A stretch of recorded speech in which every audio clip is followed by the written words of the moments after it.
હજીરા વિસ્તારમાં મોરા મહિયાવંશી સમાજ દ્વારા આયોજિત હોળિકા દહનનો પર્વ આ વર્ષે પણ પર્યાવરણને અનુકૂળ રીતે ઉજવવામાં આવ્યો। સમાજ દ્વારા દર વર્ષની જેમ આ વર્ષે ઇકો ફ્રેન્ડલી હોલિકા દહન કરવામાં આવ્યું હતું। સમાજના આગેવાનોના માર્ગદર્શન હેઠળ યોજાયેલ હોલિકા દહનના કાર્યક્રમમાં મોટી સંખ્યામાં ગ્રામજનોએ ઉત્સાહપૂર્વક ભાગ લીધો હતો। પરંપરાગત રીતે શુભ મુહૂર્તમાં હોળિકાનું દહન કરવામાં આવ્યું હતું।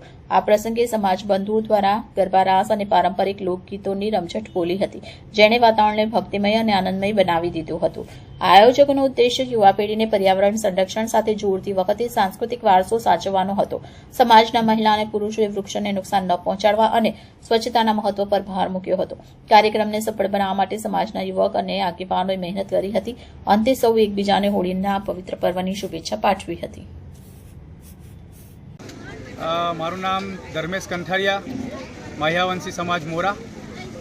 આજે અમે 2026ની હોળી જે કરી રહ્યા છે એ ઇકો ફ્રેન્ડલી હોળી છે।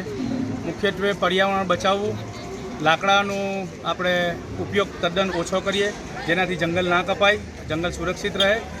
અને આ ગોબર સ્ટિકનું જે હોળીનું આયોજન કર્યું છે એ આ પહેલી વખત છે। આખા હજીરા વિસ્તારની અંદર હોળીનું દરેક જગ્યા ઉપર આયોજન થતું હશે, પણ એ લાકડાથી થતું છે કે કોઈ બીજી વસ્તુથી થતું હશે, પણ આ જે સ્ટિક છે, ગોબર સ્ટિક, એ પહેલી વખત આખા વિસ્તારની અંદર કરવામાં આવે છે। આનાથી 5 વર્ષ પહેલાં અમે છાણાના ઉપલા જે કહેવાય એનાથી કરતા હતા, અને આ વખત જે ગોબર સ્ટિક એનાથી કરીએ છીએ।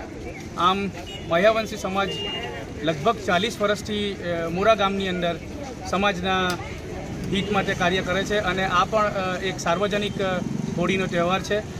અને આ તહેવારમાં આપને સૌને અભિનંદન અને થેન્ક યુ।